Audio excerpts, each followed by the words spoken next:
So I'm a little worried for this one. But anyways, let's go ahead and begin. As usual, we will begin with the real world test. This test basically represents what you're going to be doing in your day-to-day life. We're going to start with social media, jumping into Snapchat, Instagram, checking those accounts, and then moving on the iPhone to edit a photo. This is a 12 megabyte 8K image, so the export time was surprisingly fast. The Note 9, just doing that right now. Then moving on to some gaming in Minecraft on the iPhone X. Loads also quite fast, very well optimized for it. And as you can see, this app is not prepared for the Note 9 screen size. So this basically tells me that many of the apps I'm testing haven't been fully optimized for this new device. And I just want you guys to be aware of that. The times may change in the future as the apps are optimized. And I'll have to run this, of course, with the new iPhone X Plus. That'll be more of a fair fight, I think.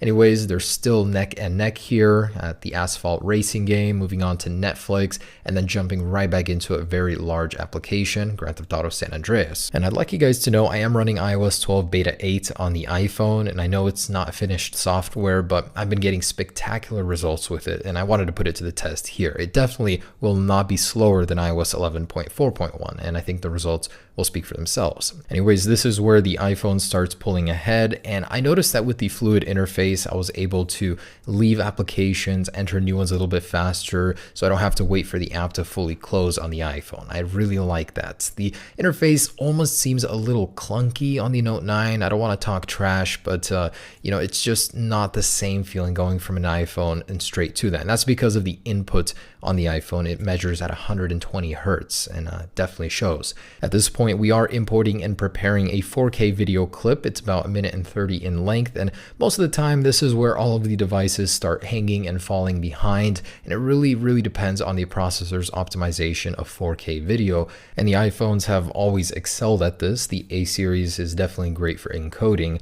For video editing, not that you do much of that on your phone, but anyways, very intensive thing to do, and the iPhone is already saving the video while the Note 9 is still preparing it. Anyways, gonna fast forward this part, nothing really to see. So the iPhone, of course, finishes first, and that's a round one time of 2 minutes and 26 seconds. And this is where it gets interesting. iOS 12 certainly was different in how it handled the background applications. I noticed that a lot of these smaller apps were still open in the background, even Minecraft was, but the more heavy and intensive games and stuff were closed. So iOS, I think, does a much better job now of prioritizing apps in the background, especially when you're doing something very heavy like editing a video. So it was able to keep a lot of these smaller applications open, and everything past Netflix was open. So the memory handling on that 3 gigabytes of RAM is really great.